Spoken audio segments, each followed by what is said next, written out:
எது மாணாக்கர்களுக்கு தேவை, எப்படிப்பட்ட கல்வி திட்டம் தேவை என்பதை பல்கலைக்கழகத்தை சேர்ந்த அல்லது பள்ளி கல்வியில் சிறந்து விளங்கிய சிறந்த ஆசிரியர்களுக்கான நல்லாசிரியர் விருதுகள் பெற்றவர்கள் எல்லாம் இருக்கின்றார்கள். அவர்களையெல்லாம் வைத்து இதை செய்திருக்க வேண்டும். இவர்கள் ஒரு கல்வி திட்டத்தை தீட்டினார்கள், தேச கல்விக் கொள்கை என்பது. இதை மாநில அரசுகள் ஏற்றுக்கொள்ள வேண்டும் என்று இப்பொழுது தர்மேந்திர பிரதான் திணிக்கிறார். நேஷனல் எஜுகேஷன் பாலிசியை இந்த மாதிரி PM ஸ்ரீ அந்த பள்ளிகள்லையும் சமக்ர சிக்ஷா அபியான் திட்டத்தின் இருக்கக்கூடிய பள்ளிகளில் மட்டும் நடைமுறைப்படுத்தின போதுமா? அதுக்கு தான் கொண்டாந்தீங்களா அந்த கல்விக் கொள்கையை? 3வதுலயே ஒரு பொது தேர்வு, 5வதுல ஒரு பொது தேர்வு, 8வதுல ஒரு பொது தேர்வு, 5வது வரைக்கும் தாய்மொழி கல்வி, அதுக்கப்புறம் இந்திய கொண்டு வரணும், அதுக்கப்புறம் மொத்த கல்வி திட்டமும் வந்துட்டு இங்கிலீஷ்ல தான் வந்துட்டு கற்பிக்கணும். இதெல்லாம் யாரு கேட்டது? இந்த நாட்டில் இருக்கக்கூடிய மாநிலங்கள் எல்லாமே மொழிவழி மாநிலங்கள், மொழிவழியில் அடிப்படையில் பிரிக்கப்பட்ட மாநிலங்கள். அவ்வாறு இருக்க மும்மொழி கொள்கை என்பதை நீங்கள் ஏன் திணிக்கின்றீர்கள்? அதற்கான அவசியம் எங்கிருந்து வருகிறது? சர்வதேச அளவில் கல்வியை மேம்படுத்துவதற்கு, மாணாக்கர்களை பயிற்றுவிப்பதற்கு பயிற்சி மொழியாக எதை வைக்க வேண்டும் என்று சொல்வதற்கான அடிப்படை எதுவுமே அதுல இல்லை. மோடி தான் தமிழுடைய பெருமையெல்லாம் உயர்த்துறாரு அப்படின்னு தர்மேந்திர பிரதான் சொல்றாரு.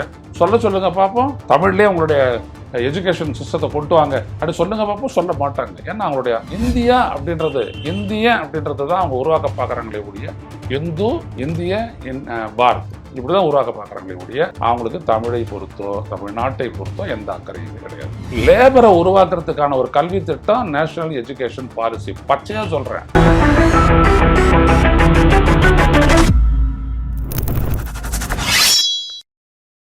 வணக்கம் தொடர்களே. ருச செய்திகளின் வாயிலாக இன்று மீண்டும் உங்களை சந்திப்பதில் பெரும் மகிழ்ச்சி அடைகின்றேன். நீங்கள் எல்லாம் அறிவீர்கள், கடந்த சில நாட்களாக மும்மொழி கொள்கை என்கின்ற பெயரில் இந்திய ஒன்றிய அரசு தமிழகத்திற்கு தர வேண்டிய நிதியை தராதது மட்டுமின்றி மும்மொழி கொள்கையை ஏற்றுக்கொள்ள வேண்டும் என்று பலவந்தமாக திணித்து கொண்டு அதை ஒரு பெரிய அரசியல் பிரச்சனை ஆக்கி வருகிறது. அதற்கு எதிராக தமிழ்நாட்டினுடைய அரசியல் கட்சிகளும் போராடி கொண்டு வருகின்றன, பாஜகவை தவிர. இந்த தொடர்ச்சியில் இன்றைக்கு மத்திய கல்வி அமைச்சர் தர்மேந்திர பிரதான் தமிழக முதலமைச்சர் பிரதமருக்கு எழுதிய கடிதத்திற்கு பதில் கடிதம் ஒன்றை எழுதியிருக்கின்றார். அதில் உங்களுடைய அரசியலுக்காக மாணவர்களுடைய நலனை பலியிடாதீர்கள் என்று கூறியிருக்கிறார். அதாவது தேச கல்விக் கொள்கை நேஷனல் எஜுகேஷன் பாலிசி 2020 என்பதுதான் நாங்கள் சொன்ன அந்த PM ஸ்ரீ என்கின்ற திட்டத்தோடும் சமக்ர சிக்ஷா அபியான் என்கின்ற ஆகிய 2 திட்டங்களோடும் பிணைக்கப்பட்டிருக்கிறது என்று தர்மேந்திர பிரதான் கூறியிருக்கிறார். எனவே அந்த திட்டங்களின் அடிப்படையில் நீங்கள் நிதியை எதிர்பார்த்தால் நீங்கள் தேச கல்விக் கொள்கையை ஏற்றுக்கொள்ள வேண்டும். இல்லை என்றால் 2500 கோடி அல்ல 5000 கோடியை தமிழ்நாடு இழக்க வேண்டியிருக்கும் என்று இன்றைக்கு பேசியிருக்கின்றார். இது அடிப்படையில் ஆழ்ந்த கண்டனத்திற்கு உரியது. காரணம் என்னவென்றால், இப்படி ஒரு நிபந்தனையை போட்டு ஒரு கொள்கையை ஒன்றிய அரசு மாநில அரசின் மீது திணிக்க முடியாது, கல்விக் கொள்கையை திணிக்க முடியாது. ஏனெனில் கல்வி என்பது பொதுப்பட்டியலில் இருக்கின்றது, அதாவது இசைவு பட்டியலில் இருக்கிறது, கன்கரண்ட் லிஸ்ட் அதில் இருக்கிறது. கன்கரண்ட் லிஸ்டில் இருக்கக்கூடிய ஒரு பொருளில் நீங்க ஒரு கொள்கை வகுப்பதாக இருந்தால் அதை மாநில அரசோடு கலந்து செய்திருக்க வேண்டும். அவ்வாறு செய்யவில்லை. தேச கல்விக் கொள்கை என்பது அவ்வாறு செய்யப்படவில்லை. அது மத்திய அரசில் இருக்கக்கூடிய ஒரு செயலராக இருந்த கிருஷ்ணமூர்த்தி என்பவர் உருவாக்கி அதன் பிறகு அதனை கொஞ்சம் டிங்கரிங் மேல செய்யறதுக்காக கஸ்தூரிரங்கன் தலைமையிலான ஒரு கமிட்டி கிட்ட கொடுத்து அந்த கஸ்தூரிரங்கன் கமிட்டி சொன்ன ரெக்கமெண்டேஷன்ஸ் எல்லாம் வச்சுக்கிட்டு ஒரு கல்விக் கொள்கைன்றதை வகுத்து அதுதான் தேச கல்விக் கொள்கை என்று கொடுத்திருக்கிறார்கள். எந்த மாநில அரசும் அதில் ஈடுபடுத்தப்படவில்லை. அது மட்டுமல்ல, இந்த நாட்டினுடைய கல்வியாளர்கள் என்று பல்வேறுபட்ட பல்கலைக்கழகங்களில் சிறப்பாக பணியாற்றி பேறு பெற்றவர்களை வைத்து அது செய்யப்படவில்லை. கஸ்தூரிரங்கன் ஒரு விஞ்ஞானி, அறிவியலாளர், ரைட். அவர் ஒன்றும் கல்வியாளர் கிடையாது. எது மாணாக்கர்களுக்கு தேவை, எப்படிப்பட்ட கல்வி திட்டம் தேவை என்பதை பல்கலைக்கழகத்தை சேர்ந்த அல்லது பள்ளி கல்வியில் சிறந்து விளங்கிய சிறந்த ஆசிரியர்களுக்கான நல்லாசிரியர் விருதுகள் பெற்றவர்கள் எல்லாம் இருக்கின்றார்கள். அவர்களையெல்லாம் வைத்து இதை செய்திருக்க வேண்டும். அவ்வாறு செய்தாமல் இவர்கள் ஒரு கல்வி திட்டத்தை தீட்டினார்கள், தேச கல்விக் கொள்கை என்பது. இதை மாநில அரசுகள் ஏற்றுக்கொள்ள வேண்டும் என்று இப்பொழுது தர்மேந்திர பிரதான் திணிக்கிறார். சமக்ர சிக்ஷா அபியான் என்கின்றது பல்வேறுபட்ட, அதாவது இந்த மலைவாழ் பகுதிகள், இன்னும் சில இடங்கள் எல்லாம் காடுகளுக்கெல்லாம் அங்கெல்லாம் வாழறாங்க இல்லையா மக்கள், அவங்களுக்கெல்லாம் இருக்கக்கூடிய இடத்துல கூட கல்விக்கூடங்கள் அமைப்பது, கல்விக்கூடங்கள் அமைப்பது மட்டுமல்ல, அதற்கு செல்வதற்கான பாதை அமைப்பது மட்டுமல்ல, எல்லா விதமான வசதிகளையும் அப்பள்ளிகளில் ஏற்படுத்தி தருவது. குடிநீர் வசதி, கழிவறை வசதி, அப்புறம் லைப்ரரி போன்ற எல்லாம். இதுக்குத்தான் சமக்ர சிக்ஷா அபியான். அது எல்லாமே அங்கே இருக்கக்கூடிய, அதில் பணியாற்றக்கூடிய ஆசிரியர்களுக்கும் சம்பளம் எல்லாமே. இன்னொன்று பிஎம் ஸ்ரீன்றது என்னன்னா, பிரைம் மினிஸ்டருடைய ஸ்கூல் ஃபார் ரைசிங் இந்தியா, அதான் பிஎம் ஸ்ரீ அப்படின்றதுடைய ரைசிங் இந்தியா, இந்தியாவை உயர்த்துவது. இந்தியாவை உயர்த்துவதுன்றது கட்டமைப்பு வசதிகளை மேம்படுத்துவது, சிறப்பான வசதிகளை தருவது, இதே தான் மறுபடியும் அதில் சொல்லியிருக்கிறாங்க. இது ரெண்டுத்திலுமே எங்கேயுமே மத்திய அரசு கொண்டு வந்திருக்கக்கூடிய நேஷனல் எஜுகேஷன் பாலிசியை நடைமுறைப்படுத்துவதற்காக இது ரெண்டும் கொண்டு வரப்பட்டிருக்கிறது என்று சொல்லவே இல்லை. இப்பொழுது சொல்லுகின்றார் தர்மேந்திர பிரதான், கல்வி அமைச்சர் சொல்லுகின்றார், இது அப்படித்தான் என்கின்றார். இங்கே நீங்க ஒரு சென்ட்ரலி ஸ்பான்சர்டு ஸ்கீம் என்று சொல்லக்கூடிய ஒன்றிய அரசு நிதி உதவி செய்து நிறைவேற்றக்கூடிய திட்டமாக இருப்பின் மாநிலங்களை நிறைவேற்றுவதற்கு என்று சொல்லிவிட்டு அதற்கு நிபந்தனைகளை போட முடியாது. ஏன்னா நான் கேள்வி கேட்குறேன், நேஷனல் எஜுகேஷன் பாலிசியை இந்த மாதிரி பிஎம் ஸ்ரீ அந்த பள்ளிகள்லையும் சமக்ர சிக்ஷா அபியான் திட்டத்தின் கீழ் இருக்கக்கூடிய பள்ளிகளில் மட்டும் நடைமுறைப்படுத்தினா போதுமா? அதுக்கு தான் கொண்டாந்தீங்களா அந்த கல்விக் கொள்கையை? 3ஆவதுலேயே ஒரு பொதுத் தேர்வு, 5ஆவதுல ஒரு பொதுத் தேர்வு, 8ஆவதுல ஒரு பொதுத் தேர்வு, 5ஆவது வரைக்கும் தாய்மொழி கல்வி, அதுக்கப்புறம் இந்தியை கொண்டு வரணும், அதுக்கப்புறம் மொத்த கல்வி திட்டமும் வந்துட்டு இங்கிலீஷ்ல தான் வந்துட்டு கற்பிக்கணும். இதெல்லாம் யாரு கேட்டது? இதுக்கெல்லாம் மாநில அரசுடைய உரிமை என்ன ஆகிறது? இந்த நாட்டில் இருக்கக்கூடிய மாநிலங்கள் எல்லாமே மொழிவழி மாநிலங்கள், மொழிவழியில் அடிப்படையில் பிரிக்கப்பட்ட மாநிலங்கள். அவ்வாறு இருக்க மும்மொழி கொள்கை என்பதை நீங்கள் ஏன் திணிக்கின்றீர்கள்? அதற்கான அவசியம் இங்கிருந்து வருகிறது. இதுல ரொம்ப முக்கியமான விஷயம் என்னன்னா மும்மொழி கொள்கை. அது அதுலயும் சொல்லப்படுகிறது. அதுல வந்து சமஸ்கிருதத்தையும் இந்திக்கும் அங்க வெயிட்டேஜ் கொடுக்குறாங்க. நேஷனல் எஜுகேஷன் பாலிசியை நான் முழுமையா படிச்சவன், அதை எதிர்த்து பேசுனவன், அதை வச்சு ஒரு பள்ளிக்கூடத்தையோ ஏதாவது ஒன்று பண்ணோம்னா அது உருப்படாத போயிடும் அப்படின்றத ஆதாரபூர்வமாக சொன்னவன். இதுலெல்லாம் எதுவுமே கிடையாது. சர்வதேச அளவில் கல்வியை மேம்படுத்துவதற்கு, மாணாக்கர்களை பயிற்றுவிப்பதற்கு பயிற்சி மொழியாக எதை வைக்க வேண்டும் என்று சொல்வதற்கான அடிப்படை எதுவுமே அதில் இல்லை. அதில் என்ன இருக்குன்னா மாநில நேஷனல்னு ஒன்று வந்துச்சுனாலே மாநில உரிமை பறிப்பதுன்னு அர்த்தம். அதை நல்லா புரிஞ்சுக்கோங்க. இந்தியாவில் நேஷனல்னு ஏதாவது ஒரு ஸ்கீமு கொண்டு வந்துச்சு அப்படின்னோம்னா அதை வச்சு மாநில அரசுடைய உரிமையை பறிப்பானுங்கன்னு அர்த்தம். வேற ஒன்றுமே கிடையாது. கல்வி தொடர்பாக மாநிலங்களுடைய உரிமையை பறித்து ஒரே பேட்டர்ன்ல ஸ்கூல் எல்லாம் கொண்டு வந்துட்டு எல்லாம் மத்திய அரசு தான் டிசைட் பண்ணுது. அதாவது அவங்க போறாங்க, ஒரு ஒற்றையாட்சியை நோக்கி கொண்டு போறாங்க. அதுக்கு மாநில அரசுடைய உரிமையெல்லாம் பறிக்கணும். ஒற்றையாட்சி என்னன்னா இலங்கையில நடக்கிறது தான் ஒற்றையாட்சி. அங்க எவ்வளவு பெரிய இனப்படுகொலை நடந்ததுன்றதெல்லாம் தெரியும். ஒரு இனம், ஒரு பண்பாடு, ஒரு மதம், ஒரு மொழி, இப்படிதான் எல்லாத்தையும் கொண்டு போறது. ஒரே விதமான சாப்பாடு, சப்பாத்தி போடுவாங்க, சப்பாத்தி தால் சப்ஜி அப்படின்னு சொல்லிட்டு இவங்க ஏதாவது ஒன்று போடுவாங்க, இதெல்லாம் இங்க திங்கணும். இப்படி ஒரு கேவலமான ஒரு இந்துத்துவ ஐடியாலஜி. அது படிச்சிங்கனாலே தெரியும் அவங்க யார் யாரெல்லாம் கல்விக்கான முன்னோடின்னு சொல்றாங்கன்னு. ஆரியப்பட்டா, இன்னும் யார் யார் பேரெல்லாம் சொல்லி நான் ஏற்கனவே சொல்லியிருக்கிறேன், அதெல்லாம் அதனால வேண்டாம். சுக்தர், நான் கூட சொன்ன ஒரு கருத்தரங்கத்தில் இவங்க சொன்னதெல்லாம் மட்டுமே வச்சுக்கிட்டு ஒரு பல்கலைக்கழகத்தை தொடங்கி அதில் மாணாக்கர்களை சேருங்க, சேர்த்து இவங்க சொன்னதெல்லாம் அவங்க படிக்கட்டும், படிச்சுட்டு அதில் ஒரு டிகிரி இவங்க எடுத்துகிட்டு வரட்டும், அவங்களால என்ன நடக்குது நாட்டில்ன்றதை பாருங்க, எதுக்கு அவங்க உருப்படியாக பொருத்துறாங்கன்றதை பாருங்கன்னு ஒரு சவாலை விட்டேன். கல்வி என்பது ஒன்று தாய்மொழியில் கற்பிக்கப்பட வேண்டும் என்று நாம் பள்ளியில் சொல்வதற்கு காரணம், அடிப்படை காரணம், அவன் வாழக்கூடிய சூழலிலும் அம்மொழிதான் இருக்கிறது. அவனுடைய உறவுகள், தாய், தந்தை, மாமா, சித்தப்பா, எல்லாம் அந்த உறவெல்லாம், அக்கா, அத்தை, எல்லாமே அந்த மொழிவழி உறவு தான். ஆன்டின்னுன்றீங்க, ஆன்டின்னு என்ன ஆகும்? மாமாவுக்கும் ஆன்டி தான், சித்தப்பாவுக்கும் ஆன்டி தான். இதே மாதிரி தான் மற்ற எல்லா இடத்துலையும் வரும். சித்திக்கும் ஆன்டி தான், இதுக்கும் ஆன்டி தான், அதாவது அத்தைக்கும் ஆன்டி தான், அங்கிள் தான். மாமாவுக்கும் அங்கிள், சித்தப்பாவுக்கும் அங்கிள், சித்திக்கும் ஆன்டி, அத்தைக்கும் ஆன்டி. அப்போ இங்கே பாருங்க, ஒரு மொழி மாற்றத்தில் எவ்வளவு வருது பாருங்க. நான் வந்துட்டு இங்கிலீஷை வச்சு அதை சொல்றேன் நான். ஸோ தட் என்விரான்மெண்ட், புளிய மரம், வேப்ப மரம், தென்னை மரம், பனை மரம், இப்படி எல்லாமே இருக்குது இல்லையா? நீங்க வந்துட்டு இது நீம் ட்ரீ, இது வந்துட்டு இன்னொன்று, அதுக்கு என்ன சொல்றது, புளிய மரத்துக்கு ஒரு பேர். இதெல்லாம் படிச்சுடுவாங்க பிள்ளைங்க. ஆனா அதை வந்துட்டு எதோட பொறுத்துறதுன்னு தெரியாது. ஆங்கில கல்வியிலேயே இருக்கக்கூடிய மோசமான விளைவுகள் இதுதான். புரியுதுங்களா? டேமரின் ட்ரீனா என்னன்னு தெரியாது. டேமரின் ட்ரீ தெரியும். நீங்க டேமரின் ட்ரீ புளிய மரத்துக்கு முன்னாடி நிற்க வச்சுட்டு இது என்ன ட்ரீ தெரியுமானா தெரியாதுன்னு அந்த குழந்தை. நீம் ட்ரீன்னு அது படிக்கும். வேப்ப மரம் முன்னாடி நிற்க வச்சு அதுக்கு என்னன்னு தெரியாது.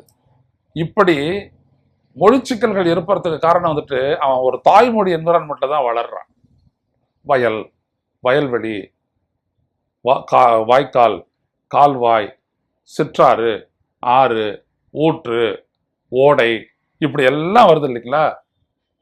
இதெல்லாம் ஆங்கிலத்தில் படிச்சானா அவன் யதார்த்தத்தில் பொருத்தவே முடியாது. அதனாலதான் தாய்மொழி கல்வியை வந்துட்டு வச்சு தாய்மொழியிலே ஆராய்ச்சி வரைக்கும் Japanese, French, Russian, English, Germany எல்லாமே அவங்களுடைய தாய்மொழியில தான் இருக்குது. இங்கே மட்டும்தான் ஆங்கிலத்தை கொண்டாந்து திரிச்சாங்க. ஏன்னா ஒரு 200 வருஷமா வெள்ளைக்காரங்க இருந்தான், போயிட்டு போகுது. அதோட ஒரு சர்வதேச தொடர்பு, நாலேஜ் எல்லாம் அதில் போயிடுச்சு. இங்கே எந்த மொழிக்கும் அப்படி ஒரு டெவலப்மெண்ட்டை கொடுக்க எந்த அரசு தயாரில்லை. ஏன்னா இது சமஸ்கிருதத்திலே இந்திரியம் தான் உட்கார்ந்துட்டு இருக்குது. தமிழுக்கு அந்த முன்னுரிமை கொடுக்கறது இல்லை. அப்படி தமிழ்லேயே அதை எவால்வ் பண்ணுன்னு சொல்லுங்க பார்ப்போம். மோடி தான் தமிழுடைய பெருமையெல்லாம் உயர்த்துறாரு அப்படின்னு தர்மேந்திர பிரதான் சொல்றாரு.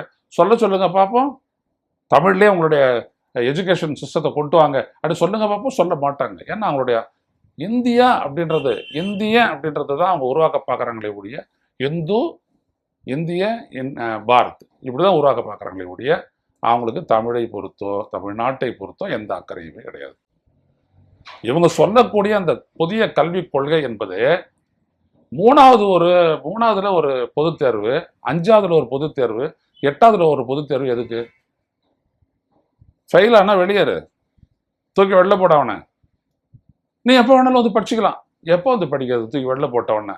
அப்போ அவனுக்கு என்ன இருக்குது? வொகேஷனல் எஜுகேஷன் இருக்குது. அதான் தொழில் பயிற்சி, தொழில் கல்வி. அவன் ஏதாவது ஒரு தொழில் செய்யணும். அப்ப என்ன? லேபரை உருவாக்குறதுக்கான ஒரு கல்வி திட்டம் நேஷனல் எஜுகேஷன் பாலிசி. பச்சையா சொல்றேன். இவ்வளவுதான் அது உள்ளபடியே கல்வி திட்டம் இருக்குது. இப்போ ஃபின்லாண்டு தான் நம்பர் 1 கல்வி திட்டம்னு சொல்றேன். அங்க பாருங்க, இங்க இருக்கான்னு பாருங்க. 10வது வரைக்கும் அங்க வந்துட்டு முதல்ல பரீட்சை இருக்குதா பாருங்க. ஏன்? அவன் புரிதல் பேஸ்டு, நம்புறதுல மார்க் பேஸ்டு. ரஷ்யன் லாங்குவேஜ்ல நீங்க பாத்தீங்கன்னா வாரம் அவன் டெஸ்ட் வச்சுக்கிட்டே போவான். அவ்வளவுதான். அதை வச்சுதான் பண்ணுவான். ஒரு வாரம் நீங்க டெஸ்ட் எழுதலன்னா நீங்க மறுபடியும் எழுதணும். அடுத்த நாளே வந்து எழுதணும். ஜோரங்கிறோம் ஏதாவது ஒன்று லீவ் எடுத்துறாங்க, அரைநாளே வந்து எழுதணும். நான் படிச்சிருக்கேன். அவங்கெல்லாம் அவங்களோட எஜுகேஷன் சிஸ்டம் அப்படி.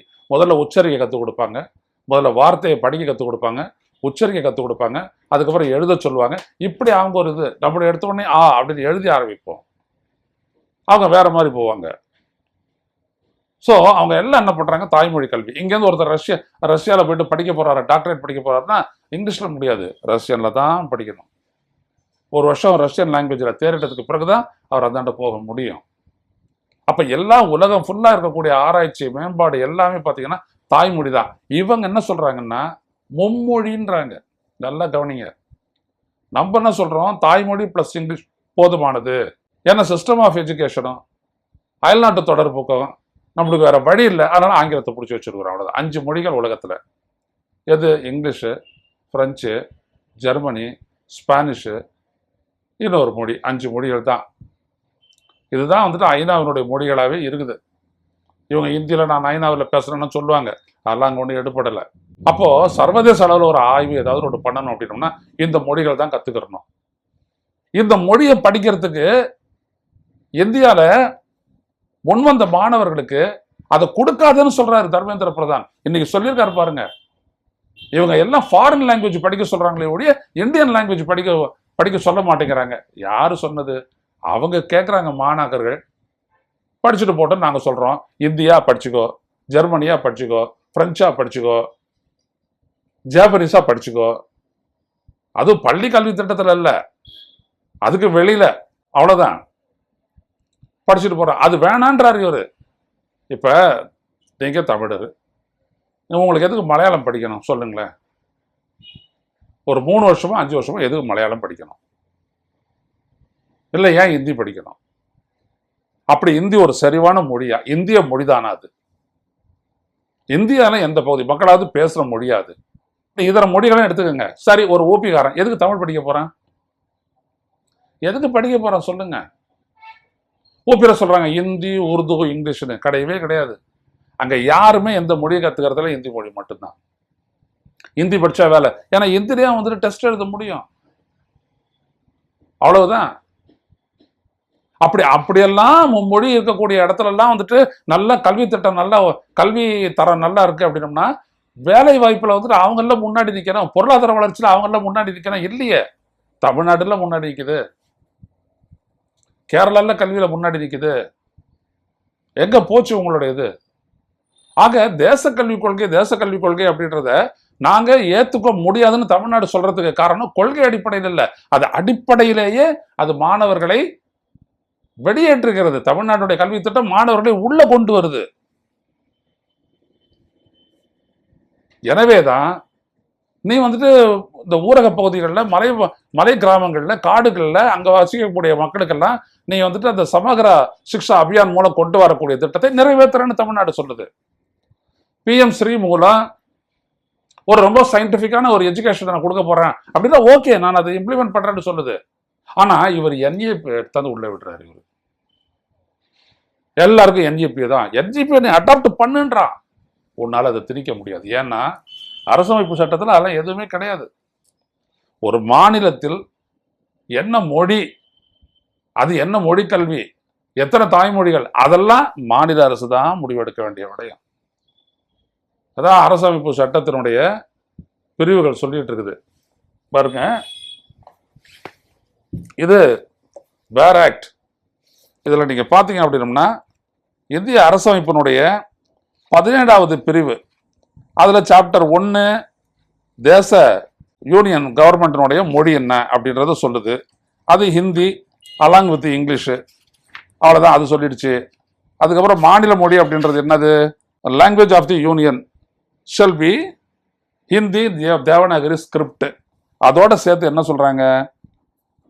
Not withstanding anything in this article parliament may by law provide for the use after the set period of 15 years of the English language. அது வரைக்கும் இங்கிலீஷ் லாங்குவேஜும் இந்தியும் தான் ஆரம்பத்திலேருந்தே இருக்குது.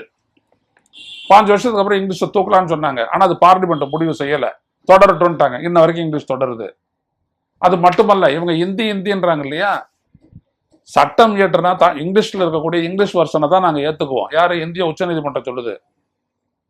இந்தியில ஏத்துக்க மாட்டோம், நீ எந்த மொழியில வேணாலும் பண்ணிக்கோ, சட்டம் இங்கிலீஷ் வெர்ஷன் தான் எங்களுடைய வழக்குக்கு